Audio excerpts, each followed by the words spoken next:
요즘 따라 TV를 보면서 느끼는 것이 있습니다.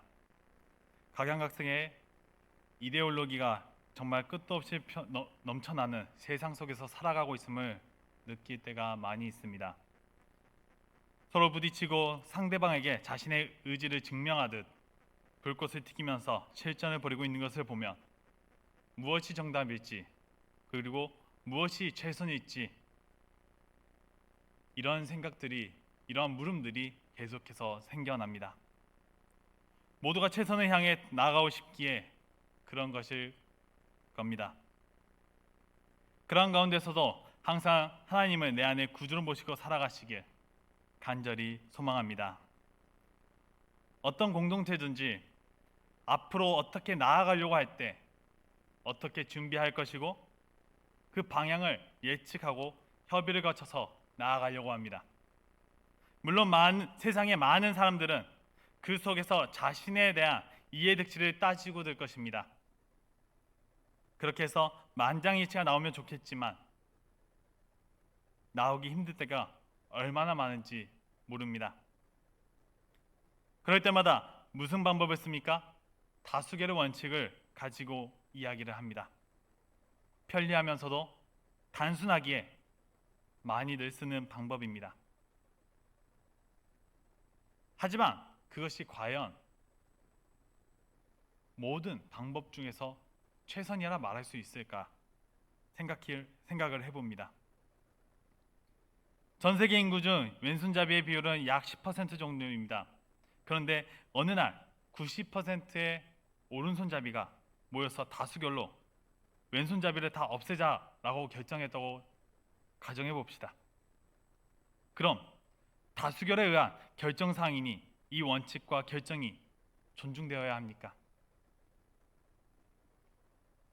역사에도 이와 비슷한 유래가 있습니다. 히틀러의 나치당도 다수결로 정권을 잡았습니다. 하지만 그 후 나치당의 행적이 보여주었듯이 그들은 600만의 유태인, 집시, 장애인, 동성애자 등을 가스실에서 학살했습니다. 역사가 보여주고 있듯이 소수자에 대한 배려가 없는 다수결의 횡포는 결코 민주주의가 아닙니다. 홍수 때 물이 많다고 식수가 많은 것이 아니듯 다수의 군중과 교회들이 언제나 옳은 것은 아닙니다. 이처럼 숫자나 영향력보다 중요한 것은 진리 안에서 참됨이 있는가, 바른 선택을 하고 있는가, 우리 안에서 물어봐야만 하는 것입니다. 이렇게 옳고 바름을 분별하는 것은 이 생명처럼 정말 소중한 것입니다. 이러한 시대적 흐름의 홍수 속에서 어떻게 분별하고 진리에 굳건히 서 있을 수 있겠습니까? 예수님께서는 당시에 있던 이 세대를 악하다고 평가하고 있습니다. 누가복음에는 무리가 모였을 때라고만 표현되었지만 마태복음과 마가복음에는 이렇게 표현되고 있습니다. 마태복음 12장 38절에 그때 서기관과 바리새인 중 몇 사람이 말하되 선생님이여 우리에게 표적 보여주시기를 원하나이다. 마가복음에선 8장 11절에 바리새인들이 나와서 예수를 희난하며 그를 시험하여 하늘로부터 오는 표적을 구하거늘. 그들이 어떤 자세를 취하고 있습니까?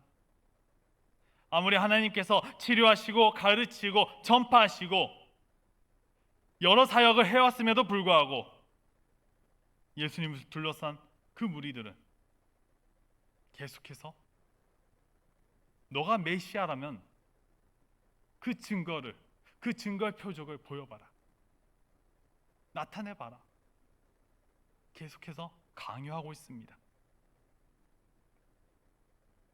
사실 그들에게는 표적은 핑계일 뿐이고 인정하고 싶지 않은 내면의 모습이 있는 것입니다.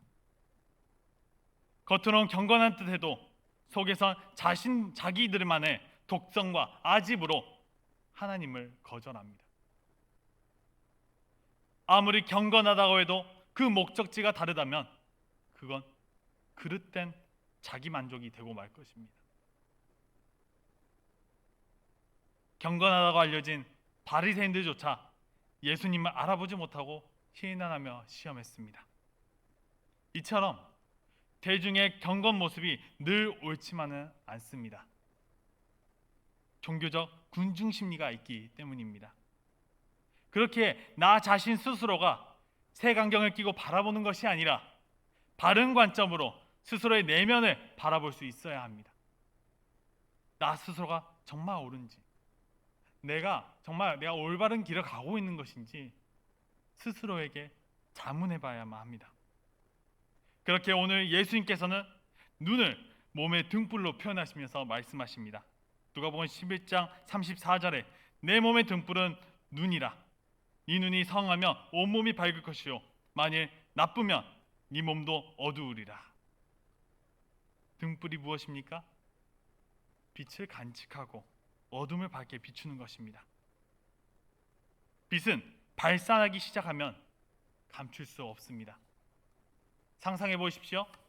새까만 어둠 속에서 어딘가에서 뿜어져 나오는 빛. 나도 모르게 그쪽으로 시선이 갈 것입니다. 이 빛이 계속해서 드러나고 있으면 자연스레 눈길이 가지 않겠습니까? 하나님께서는 많은 것을 보이셨습니다. 공생의 활동 하나하나가 하나님께로 돌아오는 자들을 향한, 그들을 향한 빛이었습니다. 하지만 나의 눈이, 나의 등불이 하나님의 역사를 체험했음에도 불구하고, 예수님을 만났음에도 불구하고 여전히 어둠 속에 있다고 한다면, 여전히 방황하고 있다고 한다면 그 등불은 빛을 간직한다는 제 기능을 잃어버리고 말 것입니다. 그래서 예수님께서 말씀하시는 겁니다. 오늘 35절, 36절에 그러므로 내 속에 있는 빛이 어둡지 아니한가 보라. 네 온몸이 밝아 조금 더 어두운 데가 없으면 등불의 빛이 너를 비출 때와 같이 온전히 밝으리라. 눈은 몸의 등불입니다. 눈을 통해 들어오는 바른 관점이 바른 삶을 만든다는 말입니다. 역으로 바른 분별을 위해 내면의 빛을 먼저 점검해야 합니다. 삶의 동기와 삶의 목적이 올바른다면 바르게 세상을 볼 수 있기 때문에 그렇습니다. 세대를 분별하기 앞서서 내 개인, 나 스스로가 내면과 상태를 먼저 면밀히 살펴봐야 합니다. 사실 오늘 말씀 이전에, 이 오늘 악한 세대를 말하기 이전에 예수님께서는 귀신을 쫓아내시고 그 이적을 보이시면서 말씀하실 때 무리 중에 한 여자가 예수님을 평가했습니다. 어떻게 평가했나요? 27절에 당신을 뵌 태와 당신을 먹인 젖이 복이 있나이다.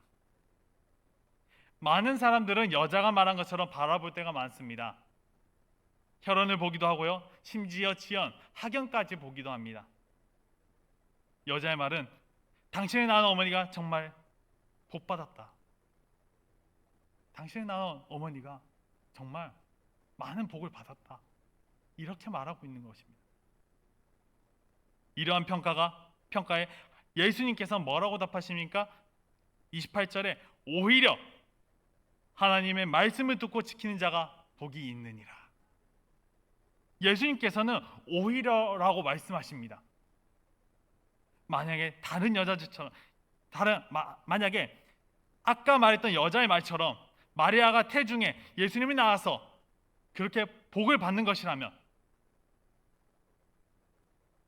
다른 사람들은 복을 받을 수 없을 뿐더러 오히려 그 마리아의 상태를 보면은 복 받았을까라는 생각이 들 때도 있습니다.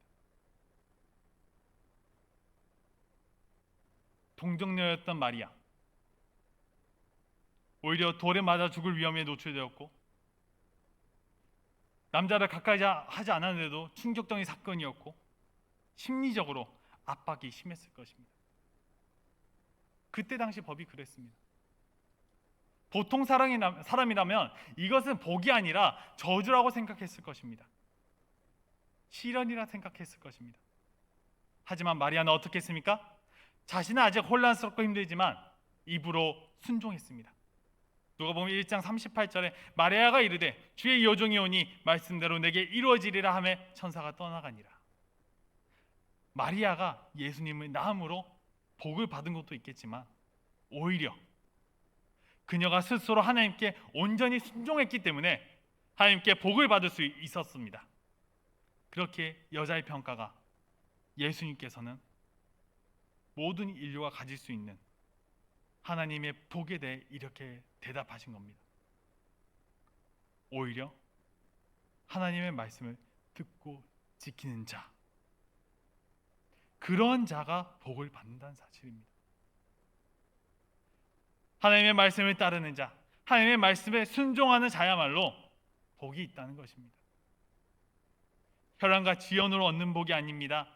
온전히 내 자신이 하나님께 엎드려졌을 때, 내 자신이 회개와 순종이 동반되었을 때, 말씀을 따르게 되었을 때 비로소 하나님께서는 복을 주십니다. 우린 이 사실을 믿고 온전히 나아가야만 합니다. 왜죠? 예수님께서 그렇게 말씀하셨으니까. 예수님께서 나에게 그렇게 말씀하셨으니까 우리가 그렇게 믿고 가야 합니다. 하지만 이 세대는 믿지 않았습니다. 의심만 쌓이고 트집 잡기 바빴습니다. 그러한 이 악한 세대에게 예수님께서 말씀하십니다. 요나의 표적밖에 보일 것이 없다. 믿지 않고 따르지 않는, 오히려 힐난하는 그 세대에겐 보일 표적이 없다는 것입니다. 그저 믿지도 않고 보이는 표적에는 아무런 의미도 없고 아무런 성령도 그 어떤 것도 없기 때문에 그렇습니다.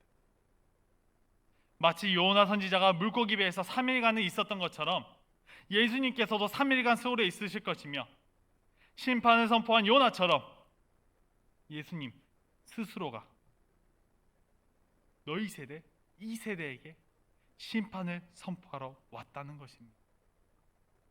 그것을 말씀해 주고 있습니다. 그렇다면 예수님께서도 이 심판의 때를 선포하시려고 오셨는데 세상 어디에서 그 기준을 찾을 수 있습니까? 그 기준이 누구입니까? 솔로몬보다 더 크시며 선지자 요나보다도 더 크신 오직 유일하신 메시아이신 예수 그리스도 한 분밖에 없습니다. 누가복음 11장 31절에서 32절에서 말합니다. 솔로몬보다 더 큰 이가 여기 있으며 요나보다 더 큰 이가 여기 있느니라. 솔로몬의 지혜를 듣기 위해 스바 여왕은 땅끝에서 왔고, 니느웨에는 요나 선지자가 딱 하루 선포한 그 심판의 말씀에 니느웨는 엎드려졌습니다. 회개했습니다. 순종했습니다. 예수님께서 말씀하십니다. 지금 여기에 이들보다 더 큰 내가 왔다. 예수님의 사역과 하나님의 말씀에 대한 좋은 태도를 통해 우리 몸에 빛으로 채웁시다. 그리고 빛으로 채워진 사람들은 아직도 주님을 모르는 사람들에게 빛의 인생으로 인도하게 될 것입니다. 바로 예수님에 대한 바른 이해가 있을 때 우리는 분별이 가능하게 되는 것입니다. 부활은 그분이 참 정체성의 표적이고 예수님만이 제 개인과 시대를 분별하는 기준입니다. 예수님의 말씀에 대한 열린 자세로 내 내면을 점검하고 세상의 악한 소리를 분별해야만 합니다. 그 과정 속에 그 과정 속에 회개와 순종이 따라와야 하는 것은 당연지사입니다. 이 모든 것이 이루어졌을 때 세상 사람들과 시대의 흐름이나 파도에 휩쓸리지 않고 나 자신을 지켜나갈 수 있는 것입니다. 어느 때나 시대 정신을 거슬러 다른 목소리 내는 것은 어렵습니다. 종교 영역도 마찬가지입니다. 세상에 많고 많은 사람들이 휩쓸리기도 하고 그거 오히려 이용하고 편승하는 모습도 있지만, 그럼에도 그리스도인은 다를 수 있습니다. 왜 그렇습니까? 하나님이 주신 말씀이, 그 진리가 나에게 분명한 기준이 되기 때문에 그렇습니다. 사도 바울은 자신의 소명을 사도행전 26장 18절에 말합니다. 어둠에서 빛으로, 사단의 권세에서 하나님께로 돌아오게 하는 것이다. 어둠 속에서 빛 가운데로 오기를 소망합니다. 바울의 소명이 우리의 소명이 되기를 소망합니다. 예수님의 빛이 우리 안에 가득하기를 소망합니다. 그리스도인은 하나님이 세상을 향한 등불입니다. 예수님께서 받은 빛을 가지고 세상을 비추는 등불입니다. 빛은 어디서든지 보입니다. 나의 시작이 어디에서 왔는지, 내 중심이 어디에 있는지 분명히 알고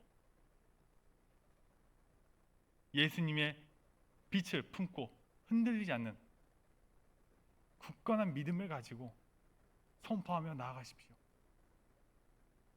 세상의 풍파 속에서 하나님의 말씀을 지키고 순종하고 나아가는, 그래서 참 진리신 예수님을 따라가는 저와 여러분이 되기를 간절히 소망합니다. 기도하도록 하겠습니다.